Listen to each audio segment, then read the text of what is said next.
You're listening to Skeptoid. I'm Brian Dunning from Skeptoid.com, an enthusiast's primer on study types. We don't all work professionally in the hard sciences. In fact, most of us don't. Yet those of us who are fans of science and its applications are often confronted with evidence and articles citing studies and other research, and we can sometimes feel at a bit of a loss to understand some of the lingo. One thing I've had to do a lot of in my years as Skeptoid is reading studies. There are all kinds of different studies: cohort studies, controlled trials, uncontrolled trials, longitudinal studies, retrospective studies, and many more. The uninitiated student of studies quickly becomes awash in a sea of study types. Today we're going to take a quick helicopter view of study types. As with most lists, this one is not exhaustive, but it does cover the basics that you're ever likely to encounter in your reading. People have actually published taxonomies of study types. The subject can get that complicated. Just about every type of study has various subtypes, each of which may have its own variants, and so on. And because this subject has the appearance of potentially being incredibly boring, we shall use the example of aliens from Planet Zero studying the Earth. In broad strokes, there are two basic kinds of studies: observational and experimental. In an observational study, the zeroids just watch the Earthlings to see what happens without intervening in anything. In an experimental study, they watch to see the results of an intervention, such as medical probing or planetary destruction. Experimental and observational studies are sometimes called interventional and non-interventional. Observational studies. A common observational study is the cohort study. Cohorts refer to a group of people who have some trait in common and are thus chosen for observation. The zeroids may be interested in studying a cohort of Earthlings consisting of astronauts. They may choose this particular group because they might, for example, be interested in seeing how the astronauts respond to the increased radiation of the space environment. Since they choose the group first and then sit back to watch what happens to them, this would be a prospective cohort study, which means they're going to watch the cohorts in real time, with no idea of what might happen to them in the future. Another way to go would be if they beamed down into the Earth astronaut headquarters and secretly stole the record tapes showing archival history of astronauts and how well they responded to radiation. Then it would be a retrospective cohort study, where the outcomes are already known, and it's a case of working backwards to see their histories.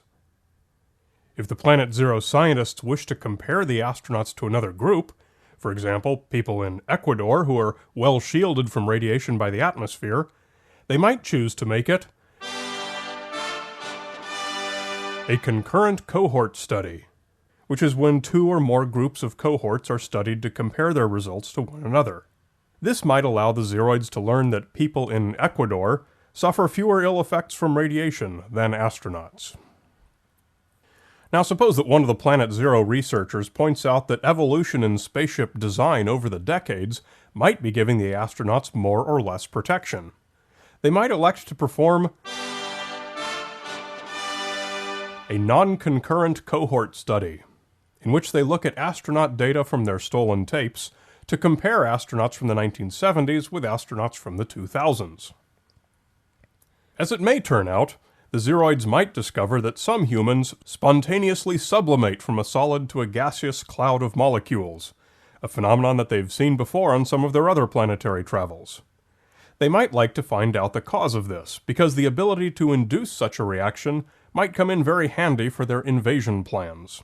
So the zeroids might well take one cohort of humans who spontaneously sublimated, and a second cohort who did not. Then they would perform a case control study, in which they'd analyze the histories of the two cohorts to see what the sublimators had in common that the non-sublimators did not. To improve the quality of their results, they might choose to make it a nested case control study, where a particular variable is added to focus both cohorts. Perhaps the invasion coordinators are most concerned with guys from Montana, so to make the study more efficient for their purpose, they don't bother to study dancers from Ireland or weavers from India, but narrow both groups to just the target variables. There are two final types of observational studies that we're going to gloss over superficially, as we're doing with all of these. They have to do with time. The ship from Planet Zero may have limited time or lots of time, or they may be interested in one type of data or another. These two form a crosshairs in time. A cross-sectional study looks at only a single snapshot in time across all subjects. This would give the Zeroids a data set showing how many humans are astronauts at the given moment, how many are from Ecuador, how many are not yet sublimated, and how much radiation each shows signs of having been exposed to. Perpendicular in time to the cross-sectional study is the Longitudinal Study, in which multiple observations are made over time of the same subject or subjects. By running all of these different observational studies, the Zeroids were able to make and confirm a number of conclusions. It turned out that being an astronaut and being exposed to extraterrestrial radiation, especially in the earlier, less protected space capsule designs, greatly increase humans' chances of suddenly bursting into disassociated molecules at some future point in their life. But what nobody knew was that as the Zeroids were making these quiet, non-interventional observational studies, another more terrible species was making experimental studies. They were the nulliton. Experimental studies, in which we don't merely observe, we intervene to see what happens. The nulliton were far less patient than the Zeroids. They were not content to merely observe, and their quasi-dimensional starships allowed them to bring more resources to their study. They had the means and the desire to perform direct interventions, not only on cattle, but on humans as well. The nulliton wanted a quick and easy way to destroy all life on Earth. Based on their many experiences on other worlds, there were any number of ways to accomplish this. Weapons could be used, but that's expensive and time-consuming, even with their newest Mobius matter translators. Better if it were possible to catalyze natural processes that may produce conditions under which life could not endure. To find out which would work best on humans, they contrived to test. The most familiar experimental study, and the gold standard, is the randomized controlled trial. In this, the nulliton gathered humans from all over the Earth, selected randomly, and brought them into their saucer's lab by lifting them in a bright beam of light. They decided to create 3 test groups: humans left alone, humans warped into non-existence with the matter translator, and humans exposed to conditions similar to a supernova. Subjects were randomly assigned into one of the 3 groups, and everything was blinded so that the statisticians didn't know anything about each subject's age, background, etc. A variation on this might be the non-randomized comparative trial. This is a way to see what happens when multiple interventions are performed, and the idea is to compare the results of one intervention with subsequent ones. The first trial is likely to be a randomized controlled trial, and then follow-up interventions would be non-randomized comparatives. These nulliton elected to perform a slight variation on the gold standard. The before and after study, in which the precise condition of each human subject was measured before and after the intervention. In a regular controlled trial, some of the humans may have already been sick or about to explode for some other reason. The before and after study allowed the nulliton to better measure exactly how much damage was inflicted by their experiment itself.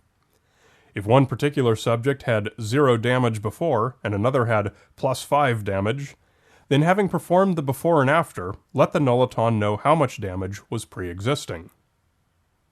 The study could have been controlled or uncontrolled. The Zeroids had found that astronauts were more likely to be damaged than Ecuadorians.